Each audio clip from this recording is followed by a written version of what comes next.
Olá pessoal, tudo beleza? Nessa nossa série de vídeos sobre questões comentadas, vamos dar continuidade. Neste vídeo iremos falar sobre temas diversos, né? Não vamos abordar somente um tema, vamos abordar vários temas nessas nossas questões comentadas, tá pessoal? Deixem o like, pessoal, compartilhem. Se quiserem, podem deixar sugestões nos comentários, também dúvidas nos comentários, tá? Isso ajuda bastante o nosso canal, tá? Para trazer mais e mais conteúdos para vocês. Então, sem mais delongas, depois da vinheta a gente já começa as nossas questões. Questão 1.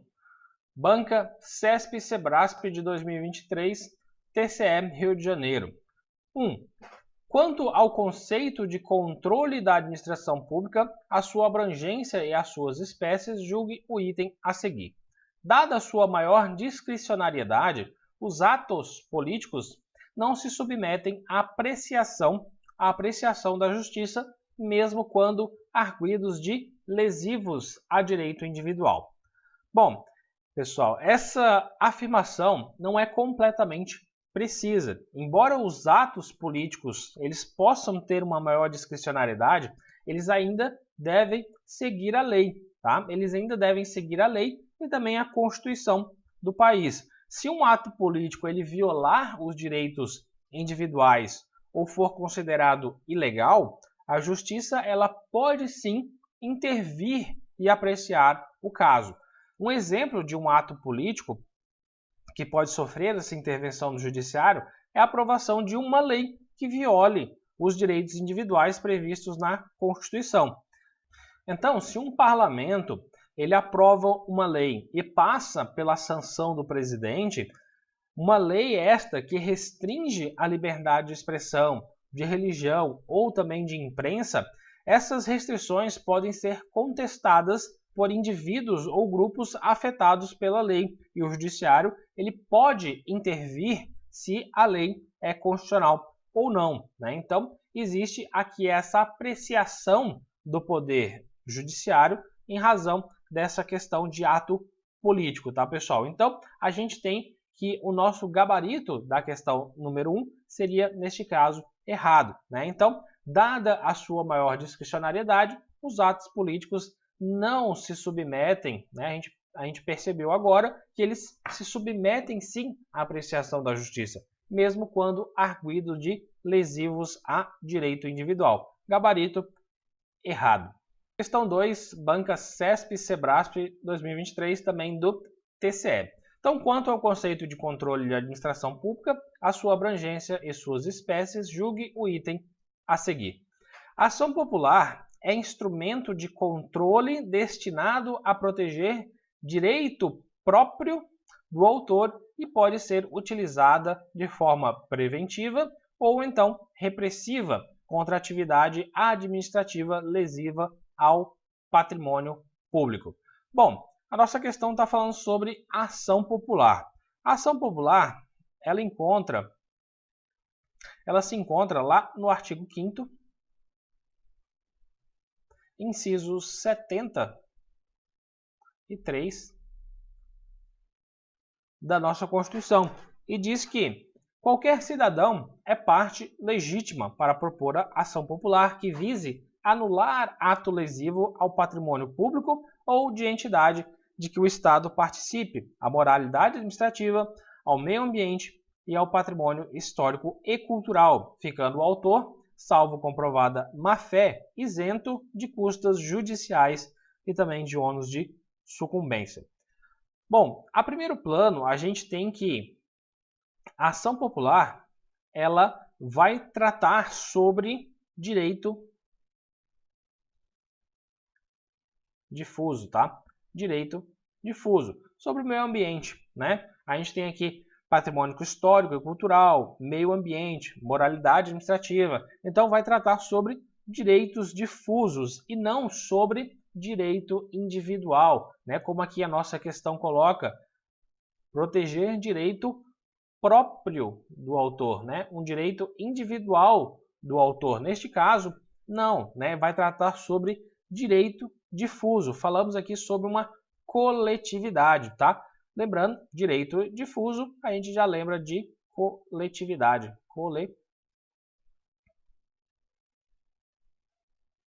Coletividade, sociedade e não somente uma pessoa. Também vamos ter nessa questão, que é interessantíssima a gente analisar, que é a questão das formas, né? A ação popular, ela tem duas formas, né? Ela tem duas formas. A preventiva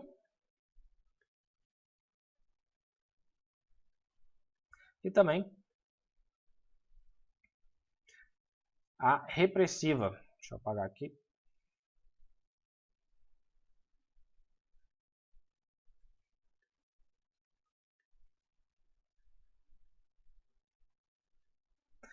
Como é que vai acontecer, né? Como se dá essas duas formas da ação popular?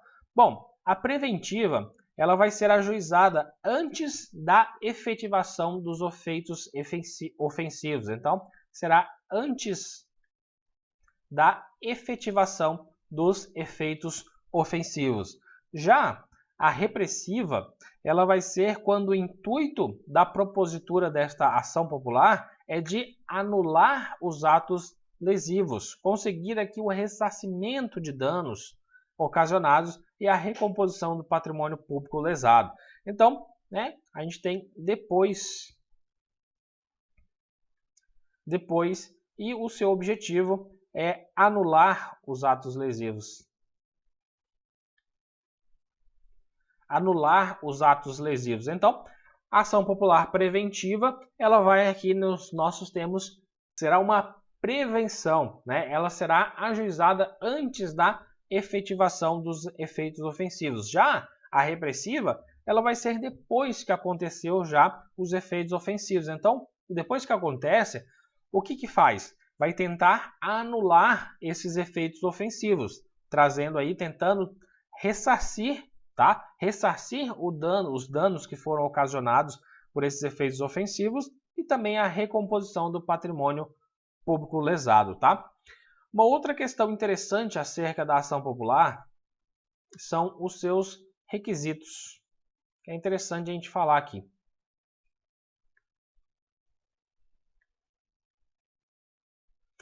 A ação popular ela vai ser dividida em dois requisitos. Vamos ter os requisitos subjetivo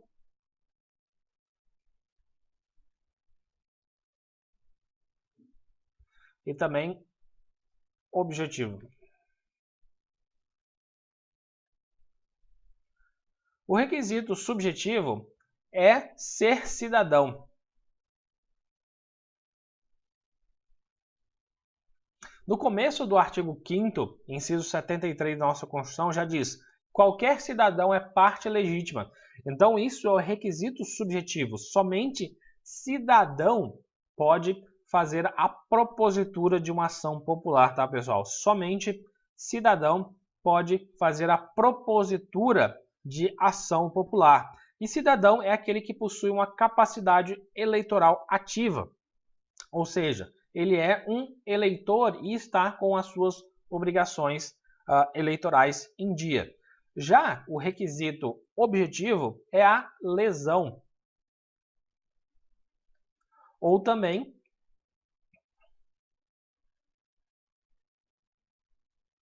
a ameaça de lesão, né? Como a gente falou na preventiva, existe uma ameaça. Na repressiva, já existe a lesão. Então, uma lesão ou ameaça de lesão ao patrimônio público por ilegalidade ou também imoralidade. Então, a gente tem aqui os requisitos da ação popular. Então, diante de todo esse exposto que a gente fez sobre a ação popular, lendo novamente a nossa assertiva, a gente tem que a ação popular é um instrumento de controle destinado a proteger direito próprio, tá errado, né? Direito difuso aqui do autor e pode ser utilizada de forma preventiva, está correto, né? Essa afirmativa preventiva ou repressiva contra atividade administrativa lesiva ao patrimônio público, né? Então, o que peca nesta questão é a questão de falar sobre a parte de falar sobre proteger sobre direito próprio do autor, né, que é errado. Aqui é sobre direito difuso, né, de uma coletividade. Então aqui nosso gabarito é errado, tá, pessoal? Bom, seguindo, vamos ter a questão 3, banca CESP 2023, Tribunal de Justiça DFT, Juiz de Direito. Então, 3. Acerca do habeas corpus como garantia constitucional, assinale a opção correta. Bom, para impetrar habeas corpus é necessária a comprovação de condição de cidadão brasileiro por meio da apresentação do título eleitoral. Bom, neste caso do habeas corpus, como a gente está falando do habeas corpus, não é necessária a comprovação de condição de ser cidadão. O habeas corpus ele tem aqui um rol de pessoas que podem impetrar o habeas corpus, o maior da nossa Constituição, tá? Então, pode ser cidadão brasileiro, pode ser cidadão brasileiro naturalizado, pode ser brasileiro, tá? Sem ser cidadão, não ter o título de eleitor, pode ser menor de idade, pode ser estrangeiro, pode ser apátrida, pode ser estrangeiro que não reside em território nacional, tá, pessoal? Então, temos muitas pessoas que podem impetrar o habeas corpus, tá? Então, neste caso, está errada a nossa alternativa A, tá? Não é necessária a comprovação de condição de cidadão brasileiro. Neste caso aqui, a comprovação de condição é para a ação popular, né, que vimos na questão anterior. Então, passando para a próxima alternativa, vamos ter a alternativa B. No âmbito dos direitos e garantias individuais, atualmente considera-se que o habeas corpus destina-se também a proteger pessoas jurídicas. Tá, nessa questão aqui a gente tem que traçar alguns pontos, tá? O artigo 5º, deixa eu colocar aqui, artigo 5º, inciso 68 da Constituição, vai falar que haverá possibilidade de impetração de habeas corpus sempre que alguém sofrer ou se achar ameaçado de sofrer violência ou coação em sua liberdade de locomoção por ilegalidade ou então abuso de poder. Assim, tirando a interpretação deste artigo 5º, inciso 68 da Constituição, temos que o habeas corpus ele não protege pessoas jurídicas, tá? Já que elas não possuem o direito de ir e vir, tá? Então elas não vão possuir o direito de locomoção. Então, neste caso da nossa alternativa B, temos que os direitos e garantias individuais atualmente considera que o habeas corpus destina-se também a proteger, tá, pessoas jurídicas. Não, porque elas não têm, tá? Elas não têm aqui o direito de ir e vir, elas não possuem, tá? Só que a gente entra num ponto que é necessário fazer uma explicação em relação a isso para não confundir. É possível que uma pessoa jurídica ela impetre o habeas corpus em favor de uma pessoa física, tá? Em favor de uma pessoa física. Desde que haja aqui uma relação de vínculo entre ambas, entre a pessoa jurídica e a pessoa física. Por exemplo, uma empresa ela pode impetrar um habeas corpus em favor de um empregado que tenha sido preso ou detido ilegalmente. Ou uma associação ela pode impetrar um habeas corpus em favor de um de seus membros que esteja sofrendo uma restrição à sua liberdade de locomoção. Entretanto, é importante ressaltar que para que a pessoa jurídica ela possa impetrar o habeas corpus em favor dessa pessoa física, é necessário que ela demonstre essa relação de interesse, tá? Essa relação de interesse ou então de representação entre ambas, tá? Então, fica aqui esse parênteses em relação a essa alternativa B, né? Então, aqui temos a alternativa B como sendo incorreta, mas esse parênteses, tá, pessoal? De suma importância. Letra C. Tendo em vista as consequências da ação penal para a liberdade de locomoção, o habeas corpus pode ser manejado contra qualquer ilegalidade em processo criminal. Neste caso, não, porque não é contra qualquer ilegalidade em processo criminal. Neste caso, o habeas corpus contra qualquer ilegalidade do processo penal não existe porque vamos ter que não é cabível o habeas corpus contra a decisão de ministro do Supremo Tribunal Federal que decreta uma prisão preventiva. Isso vai estar lá no informativo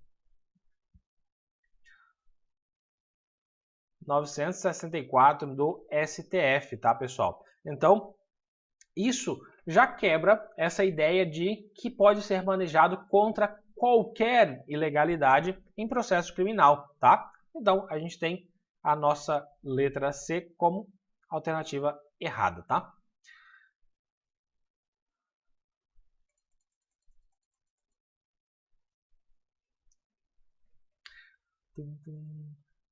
Letra D. Não se aplica à ação de habeas corpus o princípio da congruência, o qual determina que a exposição da causa de pedir, bem como o pedido expostos na petição, conformam a margem de apreciação judicial. Bom, o princípio da congruência, né, só complementando mais aqui essa alternativa, é um princípio processual que estabelece que a decisão judicial ela deve estar de acordo com o que foi pedido pelas partes na petição inicial ou na denúncia, evitando assim decisões surpresas ou que extrapolem os limites do pedido. Porém, neste caso do habeas corpus, não há necessidade de congruência e vinculação do juízo ao pedido, em razão da possibilidade de concessão de HC de ofício. Então, a gente tem lá no artigo 654, parágrafo 2º do Código de Processo Penal, tá? Código de Processo Penal, que vai dizer que há a possibilidade de existir o habeas corpus ser concedido de ofício. Assim, então, não há essa necessidade de aplicação do princípio da congruência e também vinculação do juízo ao pedido, né? Então, existe essa exceção a este princípio. Então, a nossa afirmativa D ela está correta quando diz que não se aplica à ação de habeas corpus o princípio da congruência, tá? Então, gabarito, letra D. Vamos analisar a letra E. Estrangeiros não residentes no Brasil não gozam da proteção constitucional de habeas corpus, tá? Isso daqui, da letra E, é praticamente o que a gente falou. É praticamente o que a gente falou na letra A, né? Como o habeas corpus ele tem um rol de pessoas que podem impetrar esse remédio constitucional, e falamos, né, citamos até na letra A que um estrangeiro não residente no Brasil ele pode sim impetrar um habeas corpus, né? Tanto um estrangeiro não residente no Brasil, um apátrida, aquele que não tem pátria, né, está de passagem aqui, ele também pode, né? Então, um estrangeiro residente no Brasil também pode, né? Então, é o maior rol de pessoas, né, de sujeitos ativos aí que podem fazer a impetração de um remédio constitucional. É do habeas corpus, tá, pessoal? Só revisando, a alternativa D aqui da 3 é o nosso gabarito, tá? Bom, questão 4 da Banca FGV 2023, Tribunal de Contas do Estado do Espírito Santo.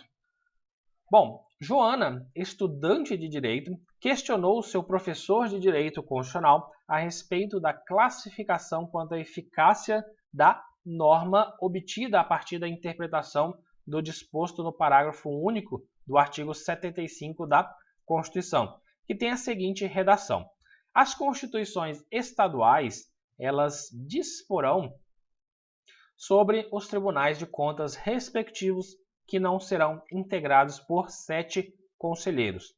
O professor respondeu corretamente que se trata de norma de eficácia. Bom, para a gente responder essa questão aqui, né, mais facilmente, vamos ter o seguinte: vamos ter que analisar essa parte da aplicabilidade das normas constitucionais. Então, vamos ter a eficácia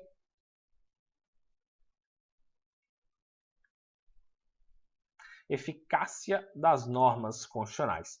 Essas eficácias das normas constitucionais, elas vão se subdividir em 3 tipos. Vamos ter a plena, a contida e também a limitada. Bom, o que é cada uma delas? As normas de eficácia plena vão ser aquelas que vão produzir todos os seus efeitos, né? Deixa eu colocar aqui. Produz todos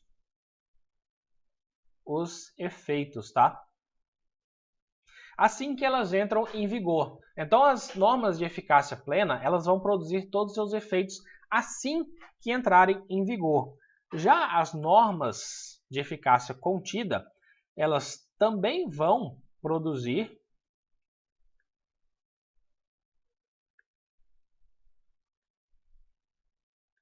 todos os seus efeitos, porém, elas podem ser restringidas, tá?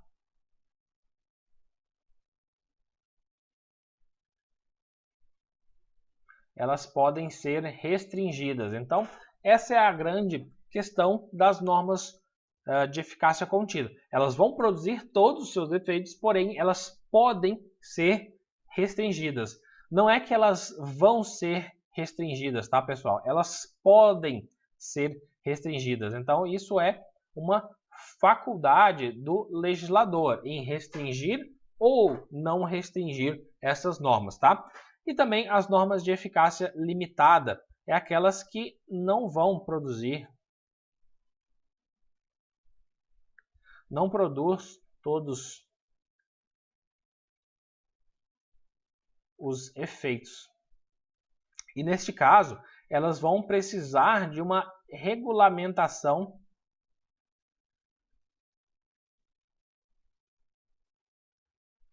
deixa eu ver direitinho aqui, regulamentação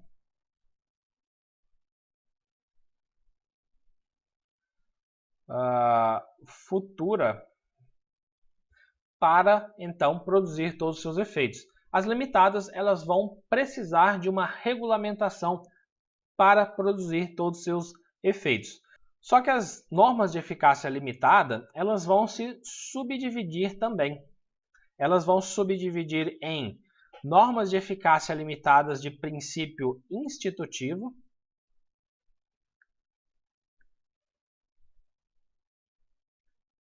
ou organizativos,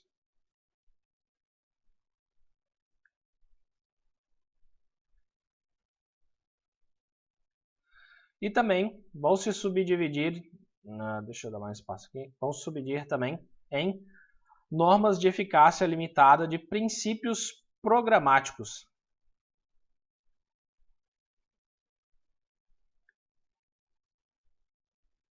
Tá? Então, a gente tem as normas de eficácia plena, contida e limitada. As limitadas, elas vão se subdividir em normas de princípio institutivo ou organizativas e também normas de princípio programático. O que seriam essas normas de princípio institutivo? Essas vão ser aquelas que dependem de lei para estruturar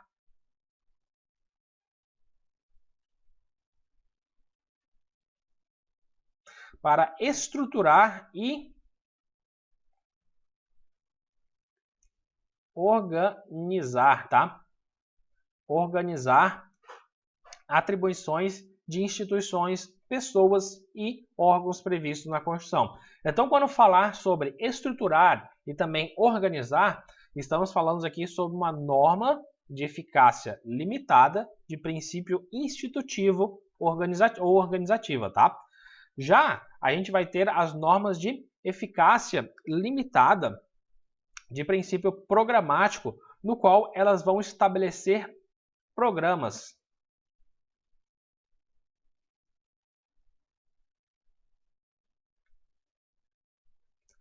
programas a serem desenvolvidos pelo legislador infraconstitucional.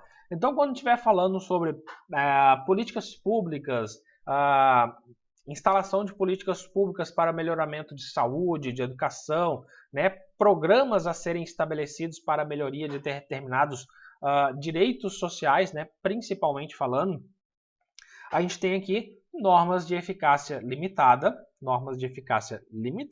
de princípio programático, porque vão estabelecer programas, tá, para o melhoramento de determinados direitos, né, como moradia, educação, saúde, né, tudo isso vai entrar aqui nessa parte de programáticos, né, de programas. Porém, a gente tem mais uma subclassificação, que é dentro do institutivo e organizativo, que a gente vai ter aqui normas que vão ser impositiva,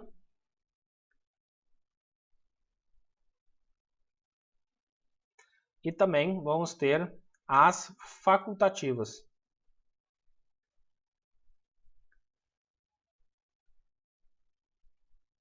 Impositivas e as facultativas. As impositivas, elas vão impor ao legislador uma obrigação de elaborar uma lei. Então, elas vão impor, tá? Elas vão impor ao legislador uma obrigação de elaborar a lei regulamentadora. Um exemplo disso é o artigo 88 da Constituição, que fala: a lei disporá sobre a criação e extinção de ministérios e órgãos da administração pública, tá? Então aqui está impondo que o legislador ele faça aqui uma lei que disporá sobre a criação e extinção, né? A lei disporá sobre a criação e extinção de ministérios e órgãos da administração pública. Já as facultativas vão estabelecer uma faculdade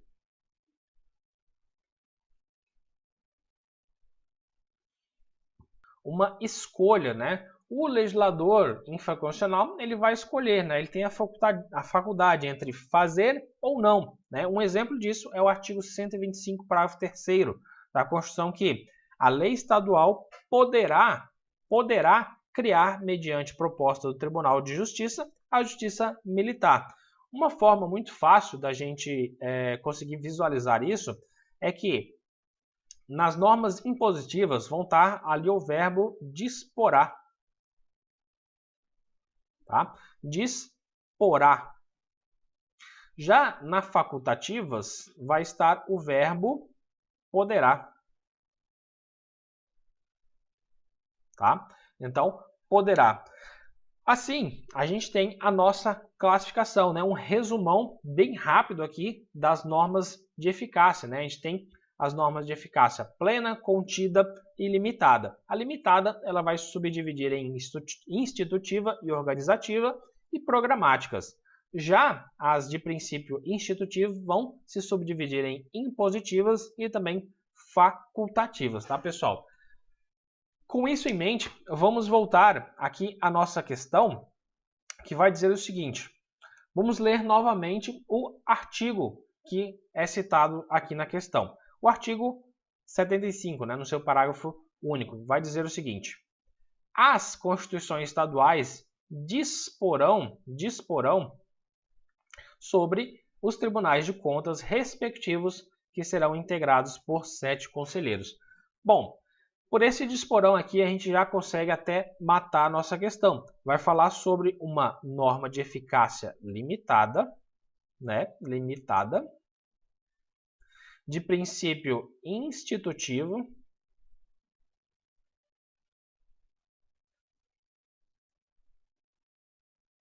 e impositiva. Tá? Então vamos ver as nossas alternativas. Então a gente tem a alternativa A, plena, não. Contida, também não. Limitada, de princípio institutivo, né? É o nosso gabarito aqui. A D, limitada, de princípio programático, não, porque não institui aqui nenhum programa, né? Nenhum programa. Estrutural, também não, porque essa daqui nem existe na nossa classificação. Então, nossa questão 4, matamos aí, gabarito, letra C, tá, pessoal? Bom, questão número 5 da banca CESP 2023, Polícia Alagoas. Acerca do controle de constitucionalidade, observada a Constituição Federal vigente e a jurisprudência do STF, julgue o item subsequente. Segundo a jurisprudência do STF, para ser considerada no âmbito nacional para fins de legitimidade ativa, para propositura de ações do controle abstrato de constitucionalidade, a entidade de classe deve ter associados em pelo menos 9 estados da federação. 9 estados da federação. Bom, primeiramente a gente tem que saber quais são as ações de controle abstrato de constitucionalidade. Vamos ter aqui ação direta de inconstitucionalidade. Também vamos ter ação direta de inconstitucionalidade por omissão, que é a ADO. Vamos ter também ação declaratória de constitucionalidade e ação de descumprimento de preceito fundamental, ADPF. Então vamos ter essas 4. A gente tem um rol de legitimados para essa propositura dessas ações.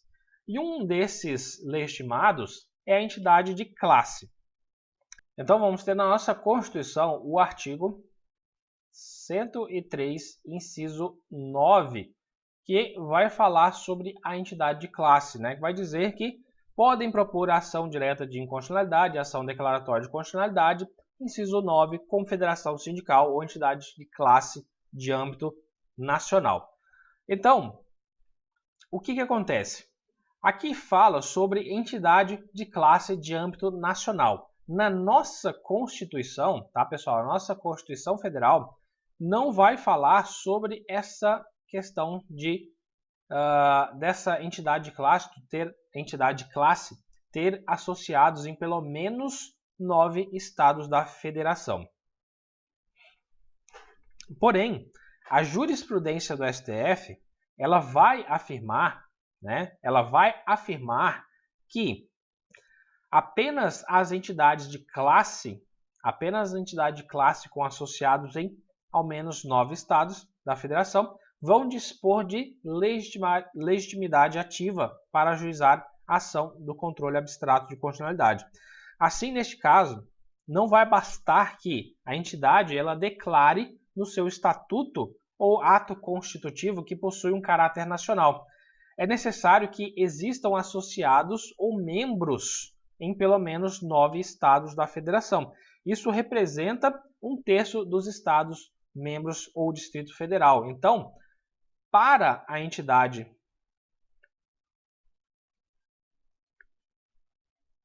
de classe poder ajuizar aqui, ter uma propositura de uma ação de controle abstrato de constitucionalidade, ela vai precisar comprovar ter associados em pelo menos 9 estados, tá? Isso dá pelo menos 1/3 dos estados e também Distrito Federal, né?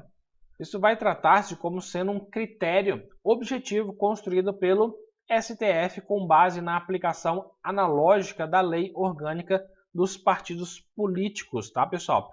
Então, isso daqui já foi tratado na ADI 108 e também na ADPF 216, tá, pessoal? Então, vamos ter aqui na nossa questão que diz o seguinte: segundo a jurisprudência do STF, segundo a jurisprudência do STF e não a Constituição, para ser considerada de âmbito nacional para fins de legitimidade ativa para a propositura de ações de controle abstrato de constitucionalidade, a entidade de classe deve ter associados em pelo menos 9 estados da federação. Então, como vimos aqui, é necessário sim que uma entidade de classe, para ter essa legitimidade ativa para propor ações do controle abstrato de constitucionalidade, ela precisa ter associados em pelo menos 9 estados da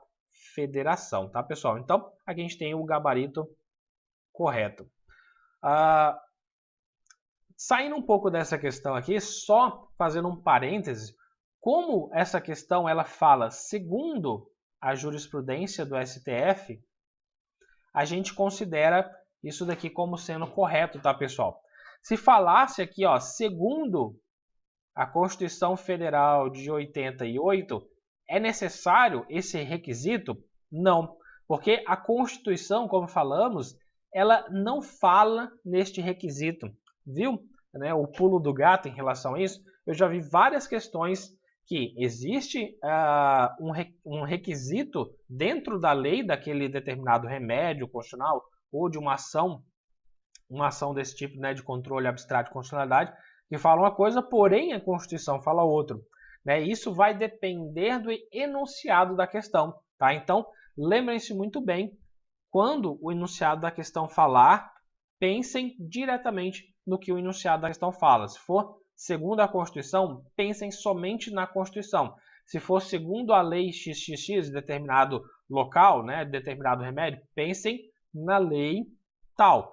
Como fala aqui, jurisprudência do STF, então tem que ser em relação ao que o STF pensa sobre isso, tá, pessoal? Só esse parênteses com essa dica, tá? Bom, a gente fica por aqui, tá, pessoal, com essas questões. Espero que tenham gostado. Se gostou, deixem um like, compartilhem, deixem no comentário sugestões ou algumas dúvidas também que vocês tiverem, tá? Isso é de grande importância aqui para a gente, para manter a gente fazendo esses vídeos, trazendo mais e mais conteúdo para vocês, tá, pessoal? Muito obrigado, até o próximo vídeo. Tchau!